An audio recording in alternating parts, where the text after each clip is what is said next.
nesse evento. E para começarmos, eu queria introduzir a Isadora Amaral, que também faz parte do Brazil Talk.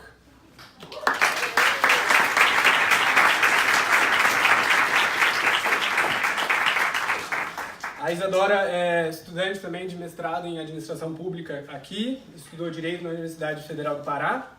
Ela estagiou no Ministério Público Federal da 8ª Região, foi analista judiciária lá.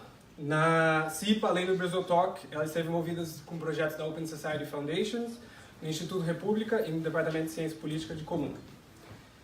Bom, o nosso próximo candidato acho que dispensa apresentações, né? Mas eu queria agradecer e ressaltar muito a importância dele nesse momento aqui, para nós, né, que somos alunos, que somos professores, estamos passando esse momento difícil, distante do Brasil.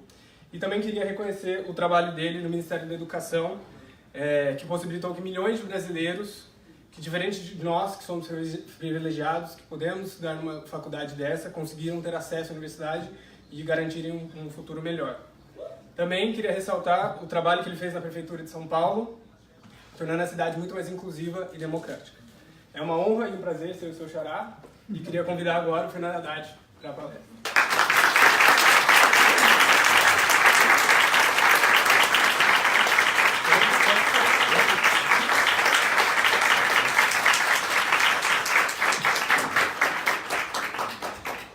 Boa tarde a todos vocês. Queria agradecer o Fernando Haddad é uma coisa estranha, mas vou ter que fazer isso.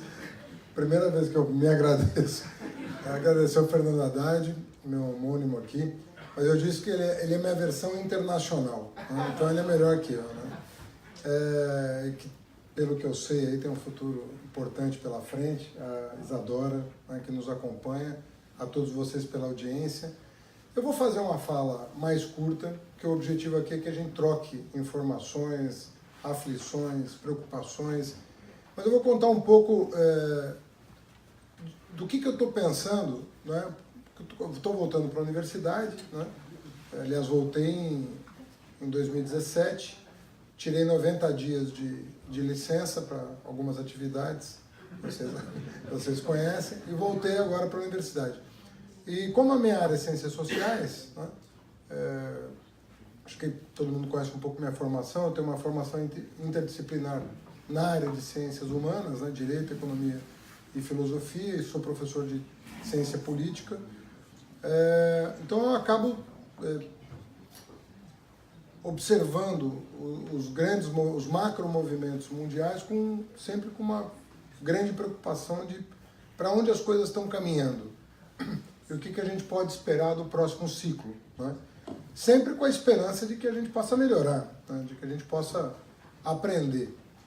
Eu estava vindo para cá, eu vi uma frase atribuída ao Mandela, não sei se é dele, dizendo assim: eu nunca perco, né? Ou eu ganho ou eu aprendo. E é verdade, né? Se a gente levar a vida como um conjunto de experiências que você compartilha e aprende de alguma maneira, então é impossível. Você só perde não vivendo a vida, né? Se você ficar em casa, você ficar acomodado, mas se você viver a vida, você vai estar sempre ganhando alguma coisa. Eu vivi uma experiência muito rica nesses últimos 90 dias. Queria compartilhar com vocês preocupações que são de muito longa data, né? Que são esses movimentos mundiais que sempre causam apreensão, né? Porque os movimentos mundiais são muito bruscos. Quando acontece tudo de uma vez. E às vezes a gente só vai entender o que aconteceu anos depois, quando os historiadores se debruçarem sobre a coisa. E a nossa capacidade de incidir sobre o que está acontecendo, em geral, é baixa, né? Ao contrário, se a gente procura aprender o que está acontecendo, né, a partir de uma perspectiva histórica, as chances da gente incidir sobre os fatos históricos, moldá-los na proporção das nossas forças e alterá-los para melhor, cresce significativamente. Bom, o meu ponto de partida são os anos 90. Eu vou ser breve, eu não vou ser longo na minha fala, mas é porque eu estou falando de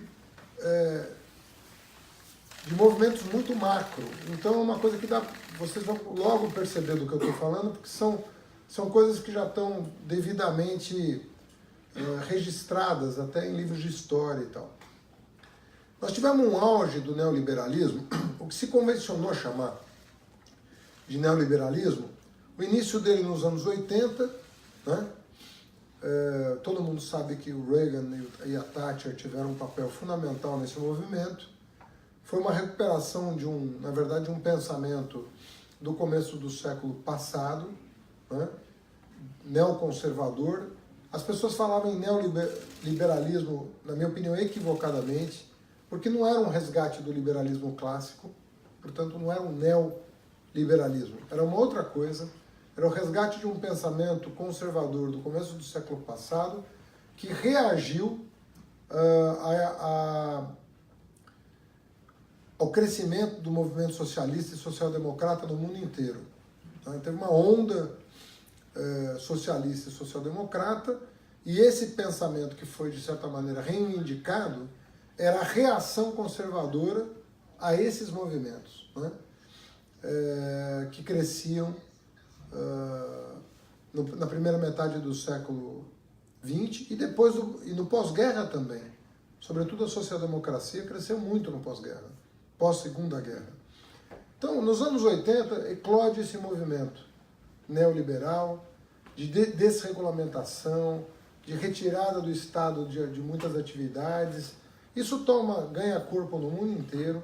Aí os regimes comunistas colapsam, isso reforça o movimento, colapsa no final dos anos 80. 92 acaba a União das Repúblicas Socialistas Soviéticas. Então tudo parecia concorrer, né, para essa nova ordem. Mas alguns observadores mais atentos, pouco tempo depois, começaram a prever que isso podia não dar muito certo. Em que termos isso se colocava? Não do ponto de vista da desregulamentação da produção. No caso da produção material, né, de mercadorias, isso atendia até princípios liberais clássicos, né, de rompimento de fronteiras, integração, ampliação do comércio. Mas a grande preocupação que surgia no final dos anos 90 era com a desregulamentação financeira. Aí sim havia uma preocupação muito grande. Porque as políticas do pós-guerra eram conhecidas como políticas keynesianas. E um pressuposto do keynesianismo era o manejo nacional da política monetária. Você não tem política keynesiana propriamente sem finanças organizadas em nível global e em nível nacional. Então, alguns analistas começaram a se preocupar com a desregulamentação financeira. E a coisa chegou a um ponto de desregulamentação que começaram a surgir bolhas especulativas, sobretudo inflação de ativos no mundo inteiro. Quem é mais afeito a esses mercados, quem conhece um pouco melhor o funcionamento desses mercados, sabe que esse tipo de coisa tem data para começar e não tem data, mas todo mundo sabe que vai terminar. Só não sabe como. E aí ficou visível ao longo do começo do século, dos anos 2000, que alguma coisa não ia bem no mercado financeiro internacional, né? Hoje você tem vários filmes que retratam esses episódios todos, né? Inside the Job, tem vários filmes que retrataram esses movimentos especulativos e as bolhas no mercado acionário, no mercado imobiliário, no mercado de commodities. Em vários mercados você teve bolhas especulativas. As bolhas especulativas têm um padrão. Na verdade, é o mercado futuro determinando o preço spot, o preço à vista. Esse é o padrão. E, em geral, com movimentos de overshooting. Porque a especulação sempre carrega consigo o risco de overshooting, para cima e para baixo. Por isso que você tem essas ondas especulativas em torno de preços de ativos. Então, no final dos anos 90, muitos analistas, e eu inclusive, escrevemos o seguinte: olha, esse padrão de governança monetária global, ela não vai dar certo. Em algum momento isso vai gerar uma crise internacional financeira, que vai acabar numa deflação de ativos muito pesada, e quando há uma deflação de ativos muito forte, você ou bem paga para, ou bem você socorre o sistema financeiro e socializa o prejuízo, que foi o que aconteceu. E aconteceu como? Por meio de uma ampliação inédita da dívida pública de todos os países. Todos os países hoje estão muito mais endividados do que estavam antes de 2008, mas muito mais. Ou você paga para ver e deixa o sistema quebrar. E ver depois o que vai sobreviver do sistema. E ninguém quis fazer essa aposta porque a cara do bicho era muito feia. Ninguém quis fazer. A Europa não quis fazer, os Estados Unidos não quis fazer. De maneira que o discurso liberal, entre aspas, na hora que a coisa engrossa, né, a hora que todo mundo deixa o liberalismo de lado e bota o Estado para socorrer banco, socorrer financeiro e assim por diante. Foi o que aconteceu. Nenhum país do mundo liberal deixou de tomar a mesma providência. Socorrer o sistema e não deixar quebrar. E de alguma maneira socializar o prejuízo. Bom, acontece que isso, apesar de terem mitigado os efeitos da crise de 2008, não afastou completamente a crise de 2008, ela aconteceu. E aconteceu com desaceleração, com queda de preço de commodities. A América do Sul foi fortemente afetada por isso. O preço das mercadorias que nós vendemos caiu drasticamente e acabou aquilo que se chamava de ciclo de commodities, que para alguns explica o sucesso do presidente Lula. Tem gente que diz, é só isso que explica o sucesso do Lula. Ele não tem mérito nenhum. Pegou um vento internacional favorável, soube manejar esse vento favorável, mas quando acabou o ciclo, acabou a bonança, acabou tudo. Né? Aquilo não era sustentável. Tem gente que diz, não, teve um vento favorável, mas políticas públicas importantes foram estabelecidas que melhoraram a situação interna do país do ponto de vista de desigualdade, do ponto de vista de oportunidade, do ponto de vista de acesso à educação superior, etc, etc, etc. Aí sempre vai ter dois lados para discutir qualquer assunto histórico, né? E como a economia não é ciência exata, como querem os economistas, não dá para ser, então fica sempre uma disputa de narrativa, sobre o que explica o sucesso de um, o fracasso de outro, e assim por diante. Mas o que eu quero dizer é que a América do Sul foi fortemente afetada pela crise de 2008, sobretudo a partir de 2012, e a crise se manifestou de várias maneiras. Na Argentina, a inflação, uma forte inflação. Na Venezuela, uma desorganização do sistema produtivo e político. No Brasil, uma crise fiscal.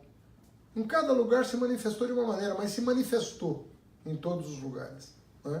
Nosso subcontinente foi fortemente afetado pela crise de 2008, sobretudo um pouco depois. Não foi imediato, porque o nosso sistema financeiro não foi afetado pela crise financeira. Né? Foi depois que a coisa aconteceu. E no Brasil teve outras recorrências, teve Lava Jato, teve pautas-bomba no Congresso, com Eduardo Cunha na presidência, teve uma vontade de instabilizar um governo que já não vinha bem, né, do primeiro mandato. Então teve muita coisa ao mesmo tempo que acabou produzindo uma queda do PIB per capita muito significativa no Brasil. Mas, de novo, voltando para o tema da política, que é o que me interessa nesse momento, nós nos perguntávamos, à época, os cientistas políticos é o que a gente chamava de a velha economia política, né? E que hoje a gente chama de ciência política, mas era a velha economia política.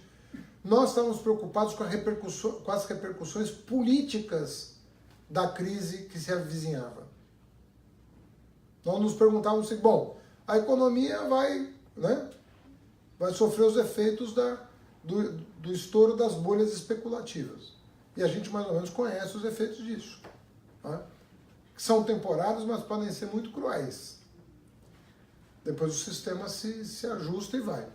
Mas e os efeitos políticos disso? E a aposta de alguns, eu me incluo entre esses, era de que nós íamos ter, provavelmente, riscos à democracia. Nós íamos ter uma situação em que a democracia poderia sofrer abalos. Se você junta isso com tecnologia da informação, com o que está acontecendo nas redes sociais, porque isso também não era previsto nos anos 90. Ninguém imaginava. Eu conheço um sujeito que falou, olha, isso vai dar problema para a democracia, que é um sociólogo alemão chamado Niklas Luhmann, que foi um cara que tem um livro clássico que chama Sociedade das Sociedades, que quando ele fala de sistema de comunicação, isso em 98. Estava começando a revolução da internet, das redes sociais, não tinha nada do que a gente conhece hoje, mas estava começando. E ele previu que, ao contrário do que as pessoas imaginavam, que aquilo ia aumentar a interação e ia ser bom para a democracia, ele falava, olha, vai aumentar a interação, mas com enormes riscos para a democracia. Porque ninguém vai mais reconhecer fonte de informação. Ele disse textualmente, quase que prevendo as fake news. Quer dizer, ninguém vai mais conseguir filtrar a informação. Você não vai ter mais você não vai ter mais a certificação da fonte e da veracidade daquela informação. Essa era a consequência da digitalização dos textos. Falando, ninguém vai controlar isso. Não é? Então, você sair do mundo impresso, por assim dizer, é como se o mundo impresso tivesse um valor em si. Né? E a verdade é que tem, né? O mundo impresso é um mundo recente. A gente começou a imprimir muito recentemente, a escrever muito recentemente. Isso tudo tem um valor enorme, né? A escrita, né? Impressa. E ele dizia que essa perda ia ser sentida, porque com a digitalização você ia perder as referências de fonte, de veracidade, de legitimidade, você ia perder essas referências. Repito, isso em 98. Mas, sinceramente, eu li o livro e não pude imaginar o que viria pela frente. Mas o fato é que as duas coisas combinadas, né, a revolução tecnológica que está em curso, com essa perda de base de legitimidade, veracidade, certificação, né, aferição das informações, junto com a crise que mostrou os seus enormes efeitos em todo o mundo, e aí eu falo de mim como autor, eu previa que ia acontecer dois movimentos que tinham a mesma cara, mas que eram muito diferentes.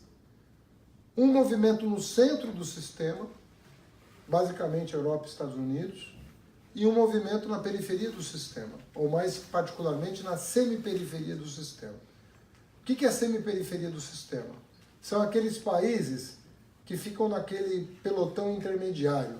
Eles não são subdesenvolvidos, mas eles não conseguem fazer o catch-up para se tornarem desenvolvidos. Então eles ficam naquele pelotão intermediário, como o Brasil sempre foi. O Brasil nunca foi visto como um país subdesenvolvido, mas um país com dificuldades de fazer o catch-up, de fazer a ultrapassagem, né, desse pelotão. E eu dizia o seguinte, olha, o centro do sistema, se isso acontecer, se a crise financeira acontecer do jeito que está se prevendo, muito provavelmente os efeitos políticos serão dois. No centro do sistema vai haver uma ação defensiva do espaço vital do sistema.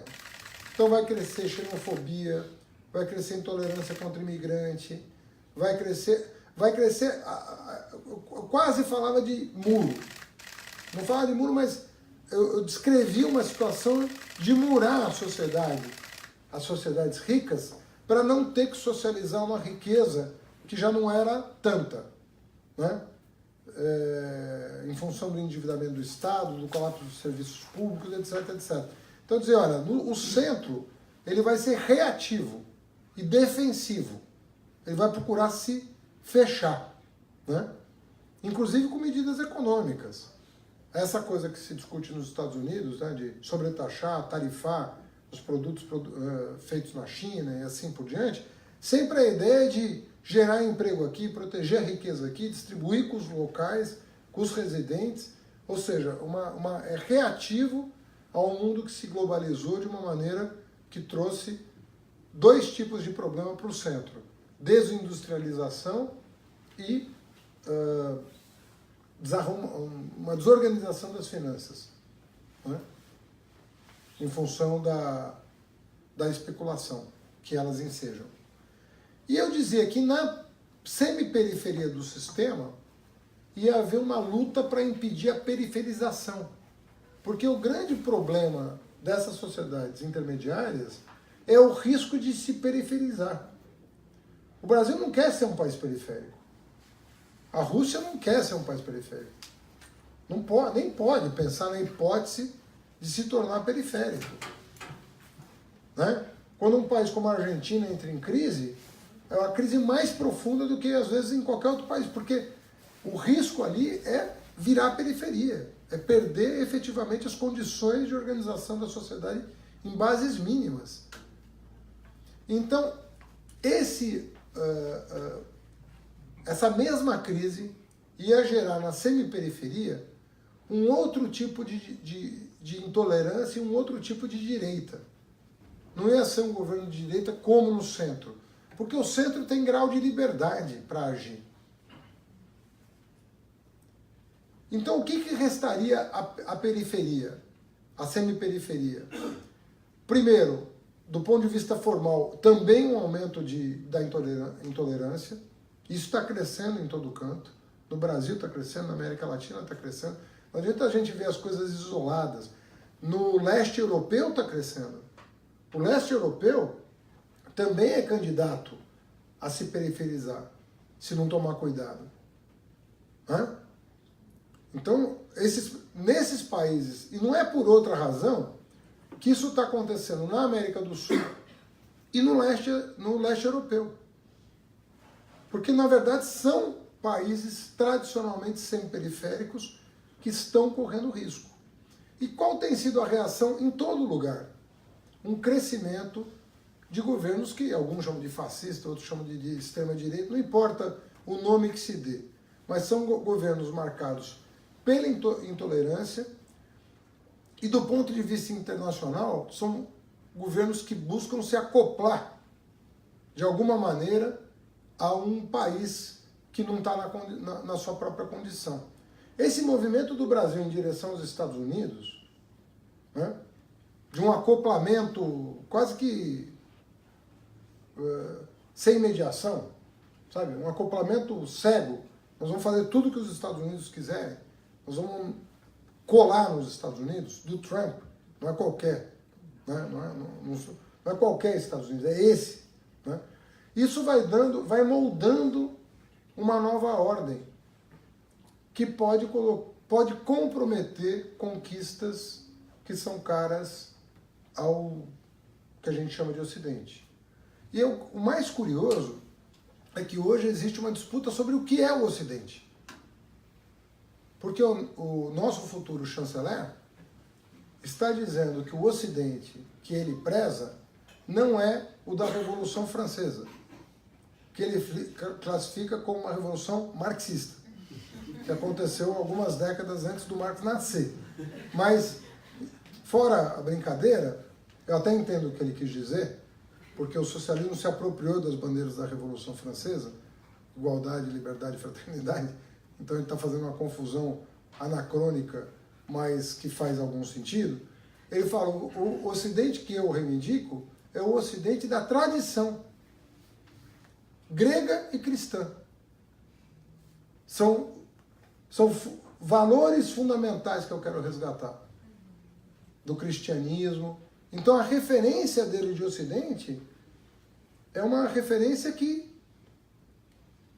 no plano dos direitos civis, políticos e sociais, não é esse Ocidente. O Ocidente tem várias maneiras de ver o Ocidente, como nós estamos vendo, né? Estou apresentando duas.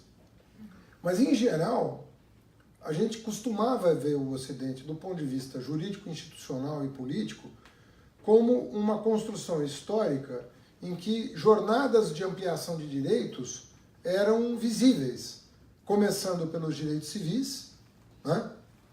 Logo na virada logo no pós-revolução, com a ampliação dos direitos civis, uma jornada de direitos políticos, porque começa tudo com os direitos civis. E tem que começar. Não tem como fazer uma revolução burguesa sem afirmação dos direitos civis. Né? O Estado laico nasce aí, por exemplo. O conceito de Estado laico nasce nesse momento, de que o ateu, o judeu, o católico, o protestante eram cidadãos do mesmo Estado. Portanto, o direito civil, a liberdade religiosa. Depois disso, vem as jornadas de direitos políticos. Liberdade de organização partidária, liberdade de sindicalização, liberdade de voto, voto feminino, voto para o analfabeto, voto para o negro. É um outro capítulo dessas jornadas de ampliação dos direitos. E mais no século XX, mas já no século XIX, começa a emergência dos direitos sociais. Você começa a discutir saúde universal, educação universal, assistência ao idoso, né? Previdência, seguridade social. É um terceiro capítulo, né? E tem gente que bota um quarto, que é a questão ambiental, que também é um plano marxista, como vocês sabem, né? Dito pelo mesmo pensador. Também mas seria um quarto, né? Uma quarta jornada de ampliação de uma visão, né? De sustentabilidade, né? Que dialoga com as gerações futuras. Não dialoga com a nossa geração, dialoga com as gerações futuras.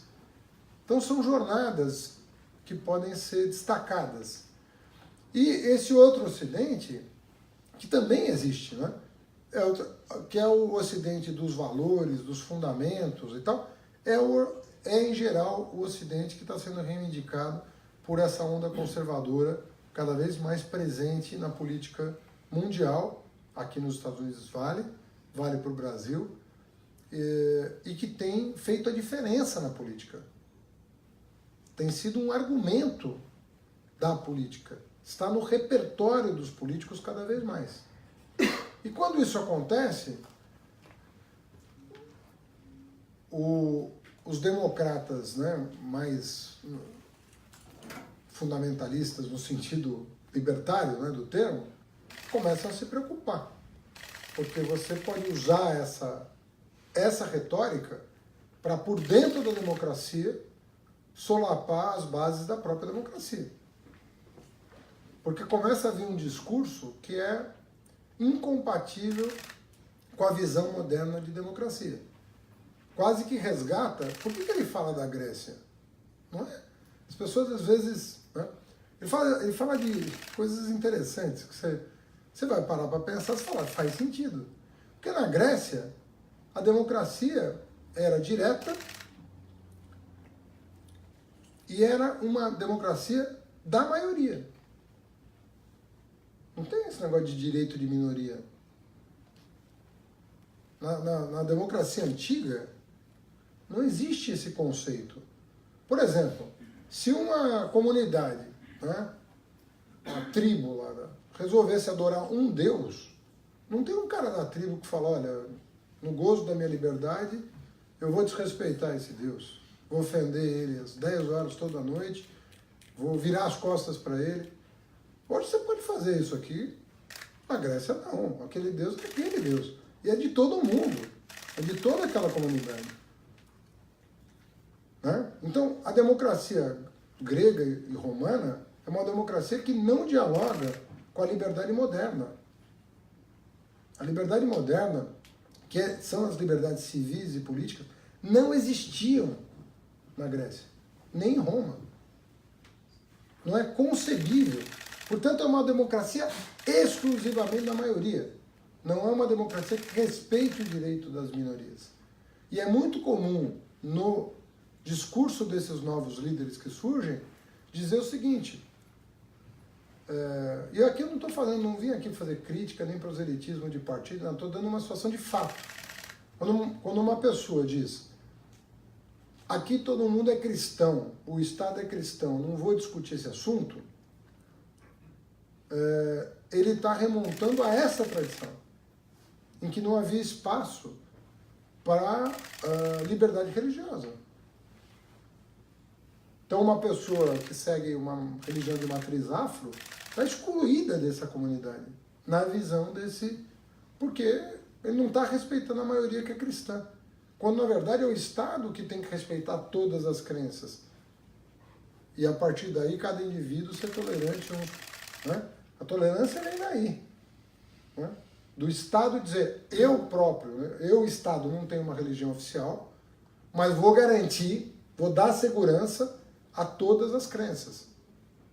De maneira que são todos membros da mesma comunidade política, independentemente das suas crenças religiosas. Ou seja, a religião, ela saiu da esfera pública e foi para a esfera privada. E isso aconteceu não é só com a religião, aconteceu com tudo. Né? Muita coisa que era da esfera pública foi para a esfera privada e virou assunto caseiro, assunto seu. Sua orientação sexual, sua religião, suas crenças, como você vai educar teu filho, isso é assunto seu. Garantidos a segurança das pessoas, a integridade física. Tem uma série de protocolos que precisam ser observados. Mas, uma vez observados esses protocolos de sociabilidade, na esfera privada, o assunto é teu. Isso está se perdendo hoje. Isso está se perdendo, porque está se invocando um conceito de democracia que não é o nosso, que não é o conceito de democracia que foi forjado a partir das revoluções libertárias que deram forma para o mundo que nós vivemos até hoje.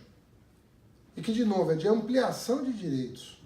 São jornadas de ampliação dos direitos. Né? Então, esse é o quadro que eu vejo, essas são as ameaças que eu vejo. Acho que a gente tem as tarefas hoje são como é que doma o capital financeiro. Não no sentido de como é que doma esse bicho, entendeu? Porque se você acreditar que o preço das commodities está sendo fixado por oferta e demanda, realmente você não conhece o mercado financeiro. Não é assim que funciona. O preço de commodity, o preço de ativo, ele tem um componente especulativo muito forte. Em geral, você traz a valor presente aquilo que você acha que vai acontecer no futuro. Então, é um jogo de forças completamente diferente do que você está habituado. Você não está indo no mercado comprar alface e voltando para casa com 2 pés. Não é isso que está acontecendo no mercado financeiro. O mercado financeiro envolve um volume de recursos, ele brinca com esse preço de ativo, com o preço de ativos. São volumes enormes de recursos. Então, o preço do petróleo pode estar 30 um ano e 120 o outro ano, e a demanda ser a mesma. A produção ser a mesma. Como é que você explica? A produção é a mesma, a demanda é a mesma, e o preço é 4 vezes maior, e alguém vai me dizer que é a oferta e demanda que determinou isso? É desconhecimento de como funciona o investimento financeiro. Eu trabalhei 2 anos como analista de investimento. Câmbio, commodity, não funciona assim. Ações, não funciona assim. Tem uma grande dose de irracionalidade nos preços, tem um problema de composição do preço, que são os grandes movimentos especulativos em função de determinados eventos. Então, o que a gente chama de overshooting. De repente, o cara acha que vai subir o preço do petróleo, mas triplica em função de uma ultra especulação em torno daquele ativo. Aí cai. Né? Então, a primeira coisa, como é que lida com isso? O sistema de crédito internacional, a governança monetária internacional. Já tem muita gente dizendo que, pela forma como a crise de 2008 foi enfrentada, nós corremos o risco de uma nova crise financeira no futuro próximo. Ninguém sabe dizer quando, mas já há sinais preocupantes em relação a isso. Então esse ponto é o primeiro ponto. O segundo ponto que eu não vou dizer que é mais ou menos importante, nem que vou dizer que é um desdobramento disso, porque na verdade é uma coisa só. É a questão democrática. Como é que nós vamos garantir que as pessoas continuem se sentindo seguras nas sociedades que nós construímos? Estou falando do ponto de vista democrático, não estou falando só de segurança pública, estou falando do ponto de vista democrático. Quer dizer, eu dou aula numa universidade, eu tenho que me preocupar com o que eu penso para ter liberdade de cátedra? Tem havido ações judiciais no Brasil, do Ministério Público contra, por exemplo, a semana passada contra um grupo de professores que formou um movimento antifascista. Uma ação judicial dizendo que não pode. Não sei se é uma ação judicial fascista, não dá para entender. O que significa isso? Né? Qual é o significado disso? Como é que alguém tome essa iniciativa? Em Belo Horizonte, um colégio tradicional, dos mais reputados da cidade, uma ação judicial porque estariam adotando ideologia de gênero dentro da sala de aula. Sinceramente, as pessoas não sabem nem dizer o que é isso. Eu passei 8 anos no Ministério da Educação, 7 como ministro. Essa expressão nunca foi utilizada num documento oficial do MEC, nem contra nem a favor, porque ela simplesmente não existia. Hoje a Nancy Fraser, né, me perguntou lá na New School se eu sabia a origem do termo. Eu falei, não sei até hoje. Da onde surgiu isso? Desconheço. Escola sem partido, nunca tinha ouvido falar. Nunca foi assunto. Eu sempre brinco e falo, eu sou o ser vivo que mais tempo ficou no Ministério da Educação. Os que ficaram mais tempo que eu já morreram. Do Brasil, né? Eu nunca ouvi essa expressão. Então está acontecendo alguma coisa com a qual a gente tem que se preocupar, que é a questão democrática. Isso não é pouca coisa.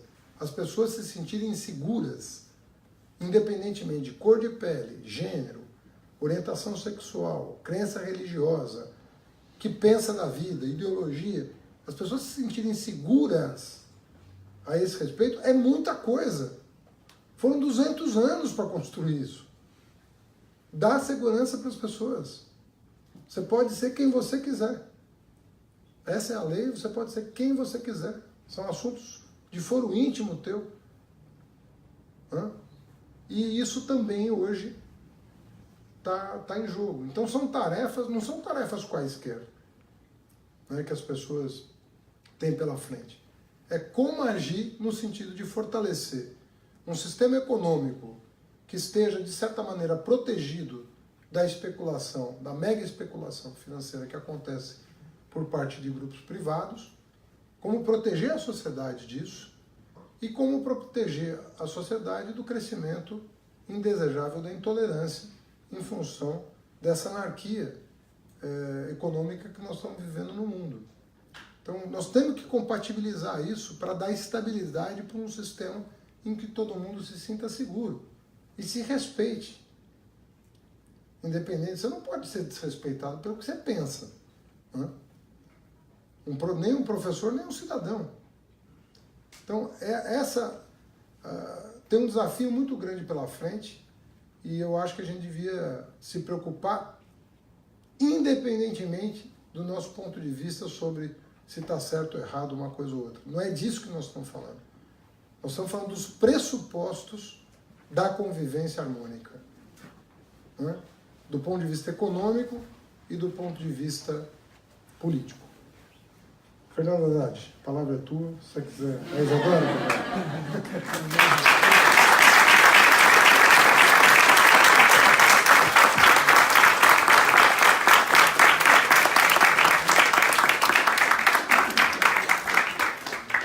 Haddad, em nome de todos nós, muito obrigada.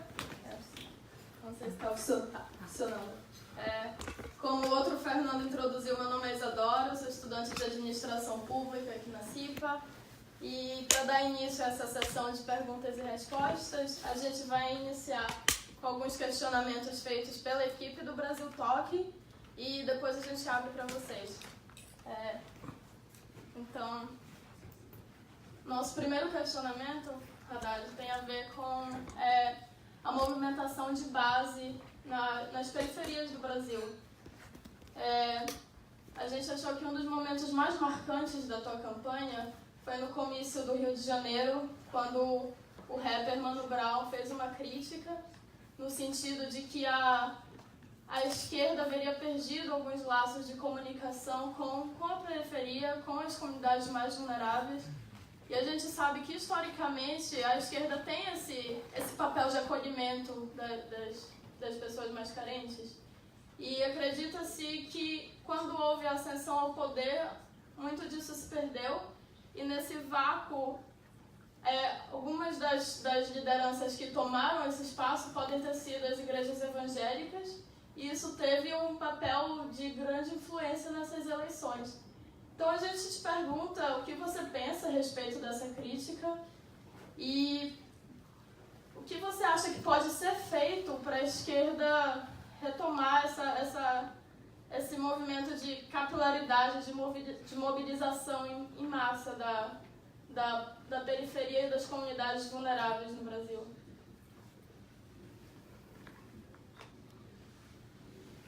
Olha, igreja e política é um casamento complexo, né? Sempre envolve muita complexidade, né?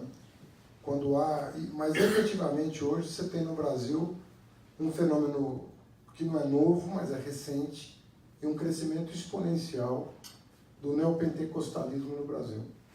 Isso é fato. Dos evangélicos em geral, mas dos neopentecostais em particular. E um dos erros é imaginar a incompatibilidade disso com um projeto mais generoso de sociedade. Dá de barato que a teologia da prosperidade é incompatível com a solidariedade. Não é? Porque uma coisa é verdade. O Brasil, eu costumo descrever o nosso sistema econômico como um sistema misto, híbrido, de casta com meritocracia, que são incompatíveis, né? Como é que uma coisa, né? Como é que casta pode se combinar com meritocracia? No Brasil se combina, porque as castas não se aproximam entre si, elas mantêm a distância relativa umas das outras. Então você vê que as distâncias no Brasil entre as classes permanecem constantes ao longo de décadas. Os muito ricos lá, a classe média aqui, os muito pobres lá. A distância entre as classes e o número de integrantes dela também se altera pouco. Né? Mas se admite que o indivíduo seja bem sucedido no Brasil. O que num sistema de casta tradicional não acontece. Você nasceu numa casta, só por reencarnação é que você vai mudar de casta. Então você torcer para ter reencarnação, né? Porque se não tiver, você vai ficar naquela. No Brasil você pode mudar, né? Mas a distância relativa entre elas permanece constante. E de forma apavorante, né? Você vê os dados, uma estabilidade enorme da desigualdade no Brasil. Enorme estabilidade. Você tem lá o período Lula, realmente foi um ponto fora da curva, mas aí atribua o que você quiser, mas aconteceu. Mas fora isso, uma enorme estabilidade. O problema da teologia da prosperidade é que ela é compatível com esse modelo. Ela não contesta esse modelo. Porque é uma teologia que respeita a autoridade constituída, porque todos são escolhidos por Deus, e o indivíduo, em qualquer circunstância, tem a chance de prosperar. Então, não tem discussão sobre o sistema político, sobre o sistema econômico. Entende? Isso não significa que não seja disputável isso, entendeu? Isso não significa que você não possa... Porque diziam mesmo da Igreja Católica. A Igreja Católica também teve um papel difícil no Brasil. Meu antecessor, Gustavo Capanema, na ditadura Getúlio, sofreu como ninguém no Ministério da Educação, porque não conseguia acordo com a Igreja Católica. O Anísio Teixeira, que confrontou a tradição brasileira de ensino confessional a favor da escola pública, inspirado pelo pragmatismo americano, não foi inspirado por outra coisa, ele foi taxado de comunista por isso. Como hoje, muita gente é taxada de comunista porque pensa assim. Né? E morreu em condições até hoje insondáveis. Ainda morreu no poço de um elevador, depois de ter prestado depoimento, um negócio muito estranho. Estou falando de um Anísio Teixeira que, né, morreu durante a ditadura militar, que defendia simplesmente a tese cara ao pragmatismo americano de que a escola pública era uma máquina de democracia. Basicamente isso. Não defendia outra coisa. Né? Como todos os educadores passaram a defender. Então, eu não acho que a gente deva entender esse avanço dos evangélicos como uma ameaça a um projeto de sociedade mais fraterno, mais solidário, mais generoso. Não daria de barato isso. Porque a Igreja Católica, no final da ditadura militar, se abriu para perspectivas emancipatórias muito relevantes. Então não é verdade que o diálogo é impossível entre quem é de centro-esquerda e quem tem uma crença religiosa. Isso é materialismo vulgar, na minha opinião. E só um follow-up, então, e do ponto de vista dessa falta de aproximação da esquerda, dessa perda de espaço, você acha que existe? Você acha que essa crítica é fundada? Olha, eu vi alguns dados, acho que ainda não dá para dizer o que de fato aconteceu assim, com 100% de certeza, mas nós ganhamos as eleições entre os negros, entre as mulheres e entre os muito pobres. Agora, uma coisa que chama a atenção é que nós perdemos a eleição na periferia das grandes cidades, que é onde também está esse mundo evangélico. Então, nós temos que saber, nós vamos ter que estudar para saber se existe uma sobreposição ou não desses eventos. Se você pegar o último Datafolha, teve gente que abriu os microdados e mostrou que se entre os evangélicos eu tivesse a mesma proporção de votos dos não evangélicos, eu poderia ter ganhado a eleição. Não crava que ganharia, mas que eu poderia ter ganhado a eleição. Então, eu acho que são perguntas que você está fazendo que exigem um aprofundamento maior. Mas tem o desgaste do PT também. Né? Um partido que ganha 4 eleições, uma hora você perde a eleição, você concorda? Tudo lá vai crer que um dia você perde. Né? Se tiver democracia. E nós ganhamos 4 eleições. E o desgaste de 2013 para 2018 do PT foi grande. Foi muito grande. Não é? Em 2016, eu não tinha certeza se o PT estaria no segundo turno da eleição, de 18. Eu cheguei a dizer, numa entrevista para a Folha, que a tendência do mundo sugeria que no Brasil pudesse haver uma disputa entre extrema-direita e direita. Cheguei a dizer isso. E aí a repórter, que era a Mônica Berger, me pergunta, mas não há algo que se possa fazer para evitar isso? Eu falei, sempre há, porque a política é a arte de tornar possível o que não parece possível. Né? E vai depender muito do que acontecer com o Lula. Isso em 16. E eu não imaginava que o Lula tivesse uma capacidade de resiliência tão grande quanto demonstrou depois de tudo que aconteceu com ele. Mas assim, a tua pergunta final exige mais trabalho. Né? Exige entender melhor, mais pesquisa de campo. Mas eu arriscaria te dizer que essa dimensão do comportamento foi forte na eleição. Essa dimensão da moral e bons costumes teve um peso muito significativo. Tanto é que praticamente todas as fake news versavam sobre isso. não versavam sobre outra questão. É sinal que alguém estava monitorando e vendo que dava certo, né? Porque ninguém gasta dinheiro disparando mensagem falsa sem saber se ela está dando certo ou não, né? Então colou. Esse negócio colou. Obrigada.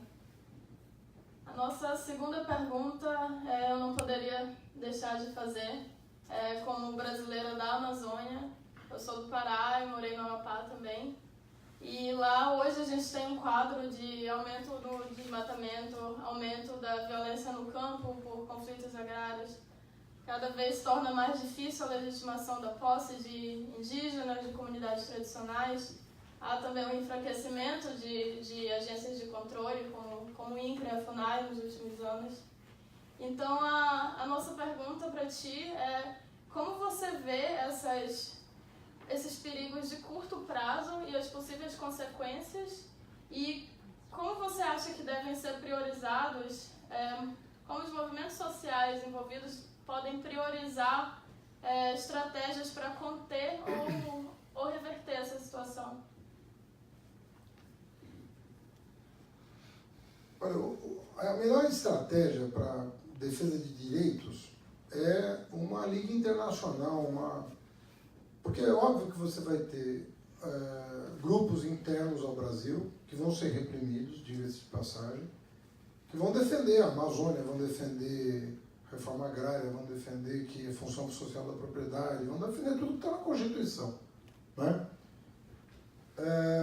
Mas eu não sei se terão muita força para isso, dadas as circunstâncias. Terão mais força se essa questão não for partidarizada, sabe? Porque o risco que a gente corre é de você assim ser a favor ou contra o Brasil. Sabe esse tipo de chantagem que é comum em momentos difíceis? Se é a favor ou contra o Brasil, como se tivesse algum brasileiro contra o Brasil. E, na verdade, eu acho que a agenda ela tem que se internacionalizar também. Porque não interessa para os brasileiros só a preservação da Amazônia. Interessa para o mundo inteiro. Eu não tive a confirmação da notícia, mas eu recebi um relato de que a Comissão de Negociação do Acordo União Europeia-Mercosul sugeriu à Comissão Europeia que suspendesse as negociações até que o governo eleito desse provas de compromisso democrático e ambiental, em função das declarações que estão sendo feitas. Isso aí tem repercussão econômica, né? Quando você relaxa regras ambientais ou abandona protocolos firmados, isso tem um impacto no comércio, né? Que pode ter várias razões. Pode ter razão religiosa, pode ter razão ambiental, pode ter razão... Tem várias razões para você, né? Por que eu falo de religiosa? Porque o Brasil confirmou a mudança da embaixada para Jerusalém, de Tel Aviv para Jerusalém. Isso vai ter impacto nos 21 países árabes que importam da gente commodities e produtos do agronegócio? Eu não sei quão organizados eles estão, mas pode acontecer. Você pode atrair terrorismo para o Brasil? Porque é o país mais importante, depois dos Estados Unidos, que toma essa decisão. Vai atrair ira, raiva, bronca, não sei. Eu não sei qual que é a repercussão disso. Por isso que eu estou falando que o mundo hoje, nós temos que jogar na integração. Nós temos que jogar na interlocução, na interação. Entende? Não pode ser uma coisa nossa só. Não pode ser uma agenda só nossa. Porque esses temas não são nossos. Esses temas estão afetando a Europa, estão afetando o leste europeu, estão afetando os Estados Unidos, estão afetando a América do Sul. Esses temas são temas transversais. Eles não podem ficar restritos a ser a favor ou contra um governo eleito, né? Por isso que eu defendo mais interação, mais integração acadêmica com os movimentos sociais e em escala global. Porque senão vai ficar difícil. Se cada país for cuidar do seu quintal isoladamente, as chances desses governos mais duros ganharem as disputas será sempre muito maior. Muito obrigada. Então, com essas duas perguntas da equipe do Brasil Talk, eu abro agora para as perguntas do público, com o pedido de que a gente seja o mais conciso possível. Tem 80 pessoas aqui, a gente quer dar oportunidade para o maior número possível falar. Então,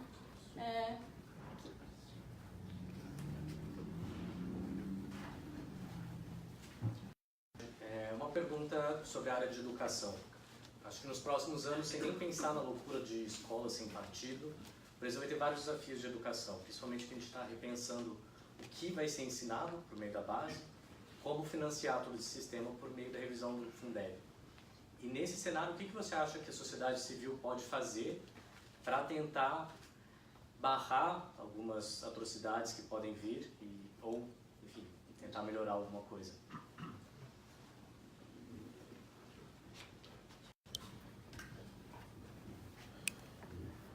Olha, o Brasil não vive hoje uma crise de financiamento da educação. Não vive. Nós estamos investindo alguma coisa em torno de 6% do PIB em educação, que é um pouco mais do que a média da OCDE. Para o Brasil é pouco porque a nossa dívida é maior do que a média da OCDE. Eles investem 5, 6% do PIB há muito mais tempo do que nós. Essa é a vantagem deles sobre nós. Eles investiram em educação muito antes. Nós começamos a investir em educação no século XXI. Nós terminamos o século XX investindo 3% do PIB em educação. Lembrando que na maior parte do tempo a gente investiu menos de 2%. Quando o mundo desenvolvido já investia 4, 5%. Então o subinvestimento na educação é uma realidade do passado, mas que persiste porque temos uma dívida para saldar. Mas hoje o patamar de investimento, ele não é desprezível. A minha passagem pelo MEC representou 2% do PIB a mais de investimento em educação. É um esforço como poucos países fizeram. Nós triplicamos a população universitária, nós fizemos muita coisa com esse dinheiro. Não foi uma coisa... O IDEB do ensino fundamental avançou muito. Nós estamos com problema no ensino médio. Isso é verdade. Mas não sei se é só um problema de dinheiro. Eu acho que é um problema de foco. O problema do Escola Sem Partido, sabe qual que é o maior problema dele? O primeiro é o óbvio, né? Você vai filmar a aula de professor e denunciar. O que é isso? Bom, o segundo é que você tira o foco. Você tira o foco da aprendizagem. Todo o esforço, desde que eu fui para o MEC, era colocar o foco na aprendizagem. A escola está aí para ensinar, não é recolher criança da rua. É para ensinar. Então tem que ver se está aprendendo. Né? E efetivamente a escola começou a reagir a esses estímulos. Com exceção do ensino médio, houve uma evolução muito grande da educação infantil, do ensino fundamental, da educação superior, muito grande, da pós-graduação. Nós tivemos um avanço em quase todo o ciclo educacional. Ensino médio não, precisa cuidar. Mas a pior coisa que nós podemos fazer é adotar um projeto como esse. Porque você vai tirar exatamente o foco daquilo que o ensino médio precisa. Então a minha proposta de governo era dar uma centralidade muito grande para a juventude no ensino médio, usar toda a rede federal para alavancar a qualidade dos sistemas estaduais. As nossas escolas federais são as melhores do país. Nós podemos criar um benchmark para buscar a qualidade. E ficar falando que Base Nacional Curricular vai salvar o mundo, não salva. O que salva é trabalho, parceria, cooperação. A nossa ideia era transformar a rede federal em paradigma de educação, de ensino médio, e obrigar cada unidade federal, são quase 1.000, se contar os colégios militares, o Sistema S, a adotar, por assim dizer, escolas estaduais de baixo desempenho para promover qualidade. Eu acho que daria muito certo isso.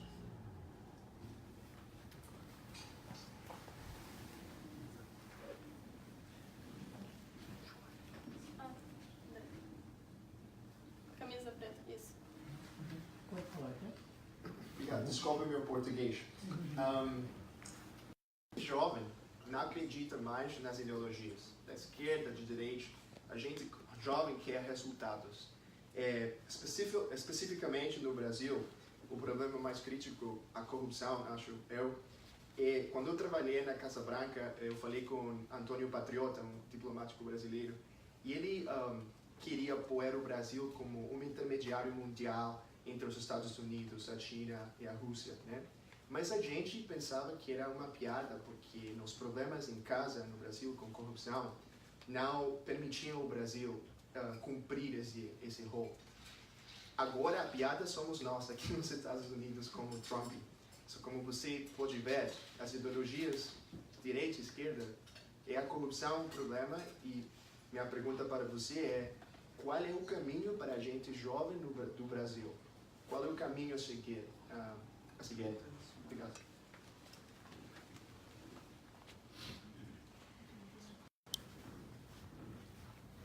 Olha, eu compartilho a tua visão. O problema da corrupção, o primeiro é que um centavo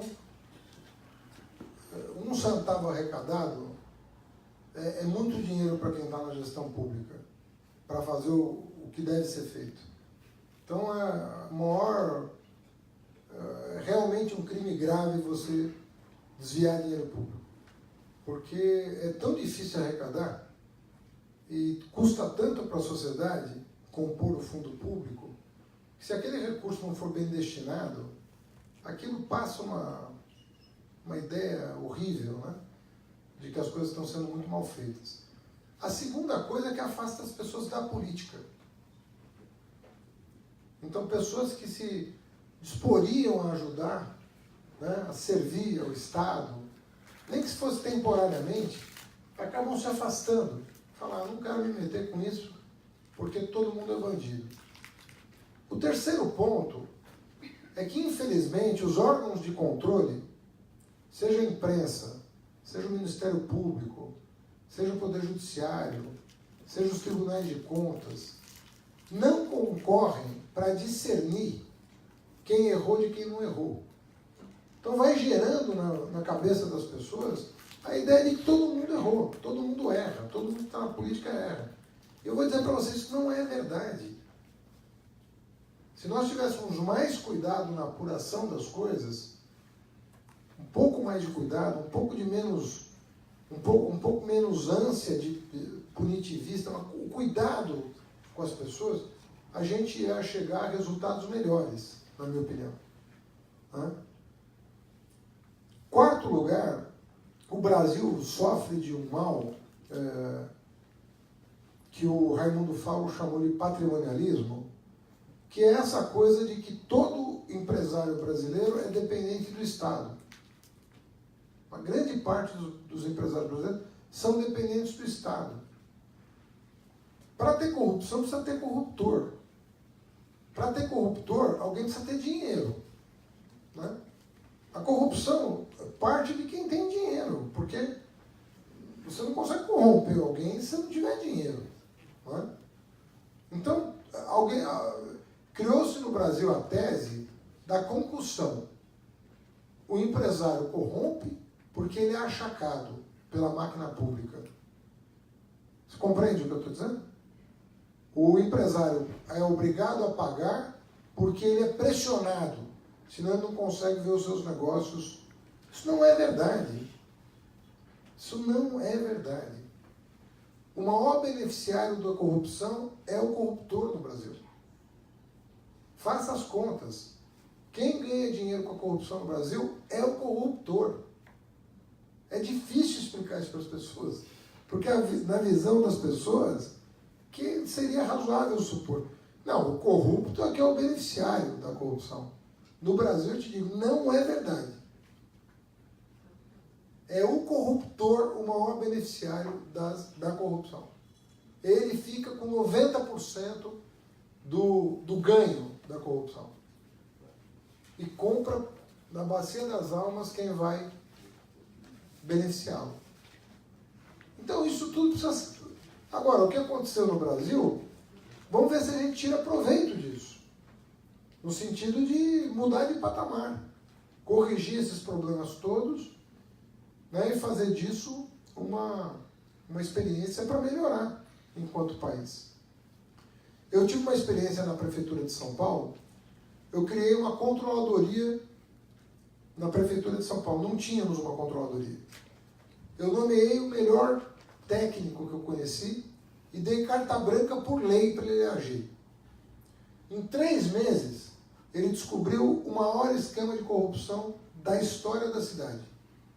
Em 3 meses, cruzando dados, chegou. O que era? Empresários da construção civil pagavam fiscais da prefeitura para pagar menos imposto sobre serviços da construção civil. De cada R$10 devidos, recolhia-se aos cofres públicos R$1. Dos 9 que eles se apropriavam, 2 ficavam com o fiscal e 7 ficavam com a construtora. Quem ganhou com a corrupção? O corrupto ou o corruptor? Muito mais o corruptor. Essas empreiteiras, que todas caíram na Lava Jato, quem ganhou foi o quê? Quem financiou a campanha, 50 mil, 100 mil, quem ganhou foram eles. Eles é que se beneficiaram do sobrepreço das obras. Eu diria para você que, sem sombra de dúvida, 70%, 80% do ganho foi para eles. E agora vem dizer, não, nós fomos obrigados. Não existe isso. Eles entraram nesse esquema porque eles eram os que mais lucravam com ele. Então, para botar ordem nisso tudo, vai tempo agora. Não é uma coisa simples de fazer. Agora, nós fortalecemos os órgãos responsáveis por ter feito essas descobertas todas. Né? A Polícia Federal está muito prestigiada, o Ministério Público está muito prestigiado. Isso é o lado bom. Agora tem que saber usar o poder. Né? Você dá poder, quanto mais poder você tem, mais responsabilidade você tem. Né? Lá atrás.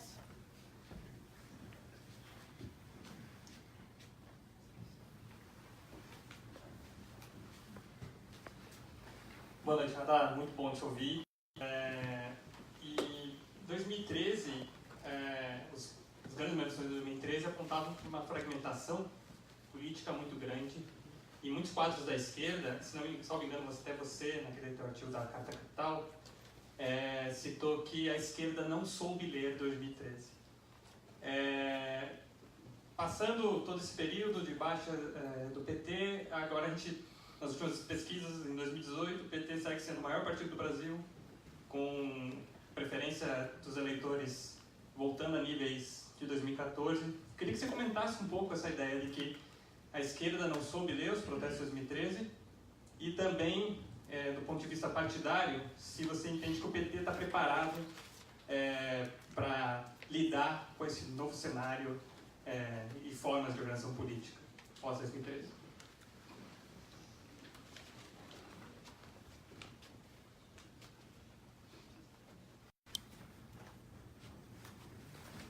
Eu acho que o Brasil foi laboratório de uma experiência midiática em 2013.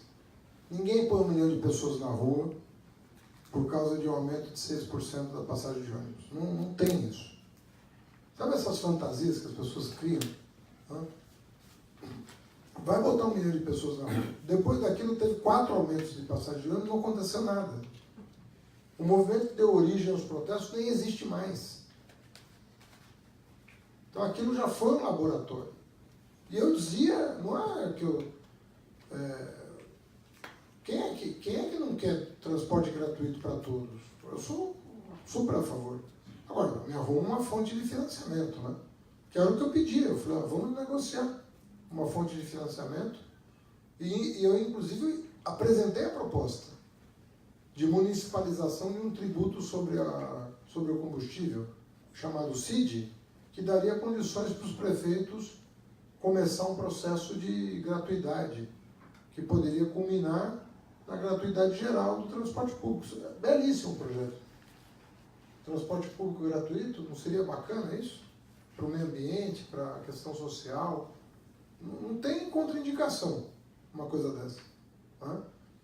Então eu dizia, olha, tem alguma coisa por trás desse movimento que nós não estamos sabendo ler. Né? Não é o que parece.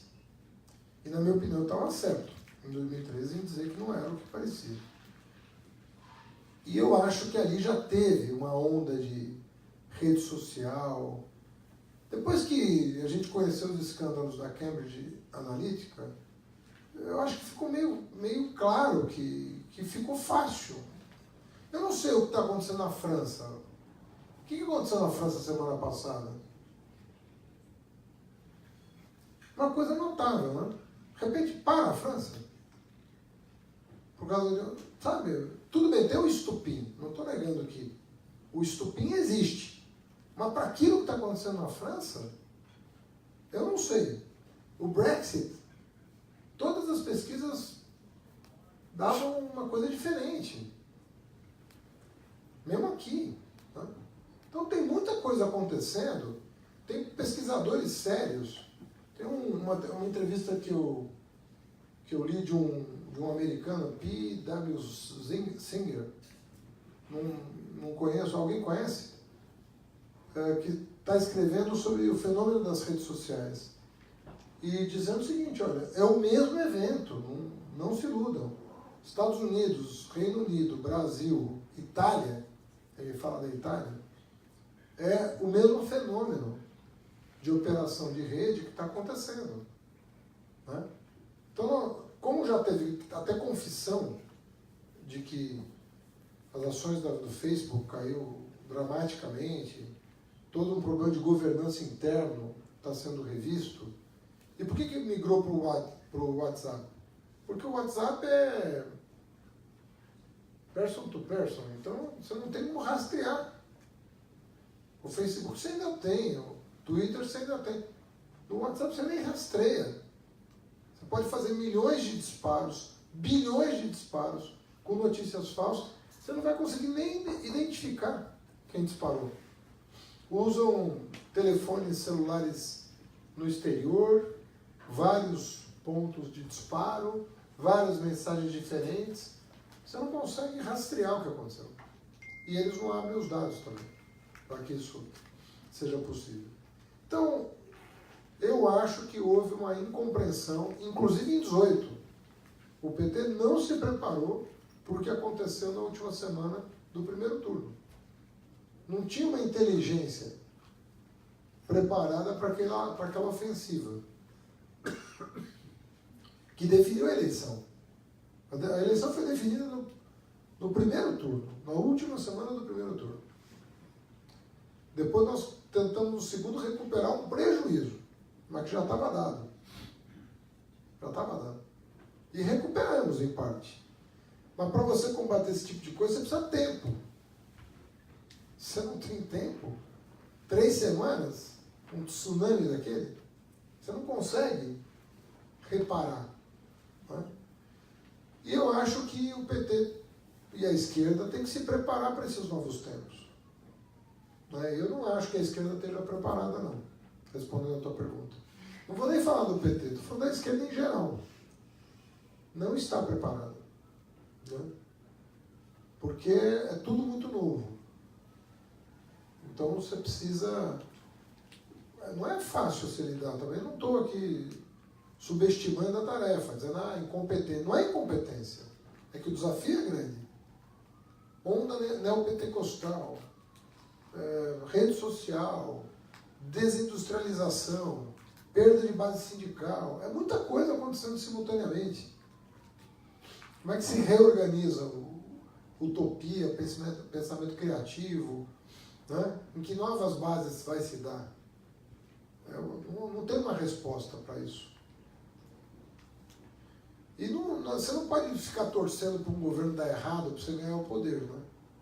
A melhor coisa do mundo é você ganhar de quem está indo bem. Porque mostra que você foi melhor, ainda melhor. Na sua mensagem, no teu... Né?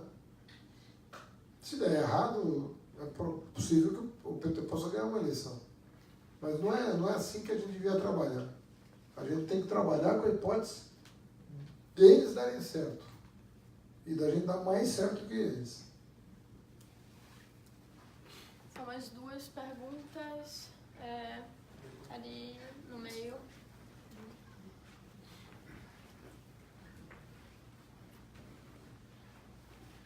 Na verdade, obrigado pela sua palestra. A pergunta é simples, eu queria saber qual conselho você teria para jovens brasileiros que estão considerando entrar para a política ou que já começaram esse movimento. Eu acho que o Fernando Haddad agradece.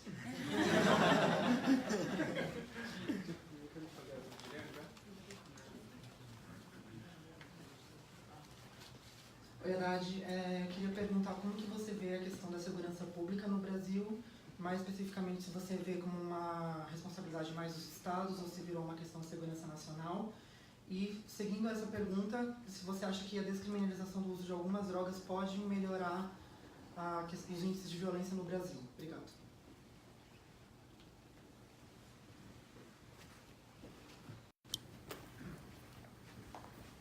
Bom, eu fico feliz de saber que sempre vai existir um Fernando Haddad.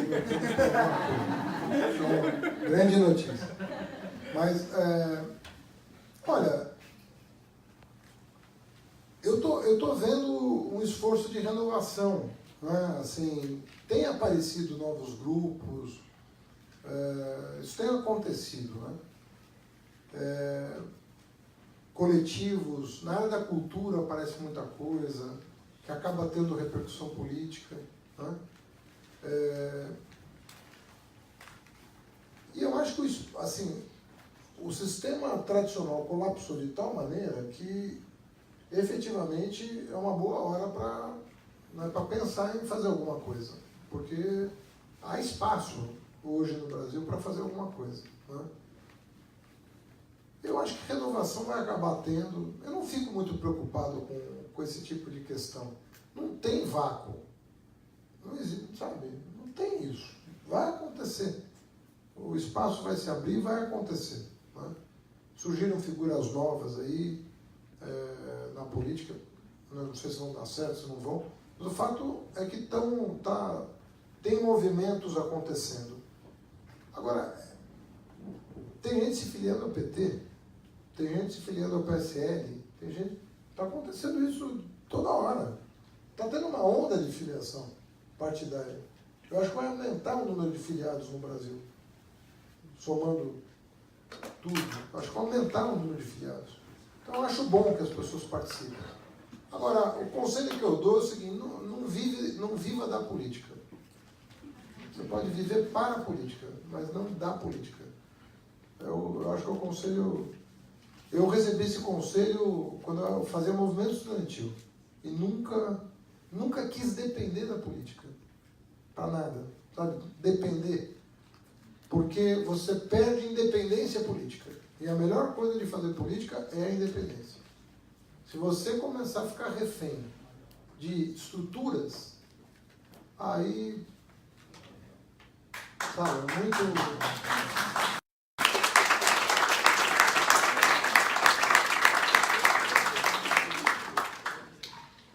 Qual era a segunda? Segurança. Eu acho que é um tema que se nacionalizou, né?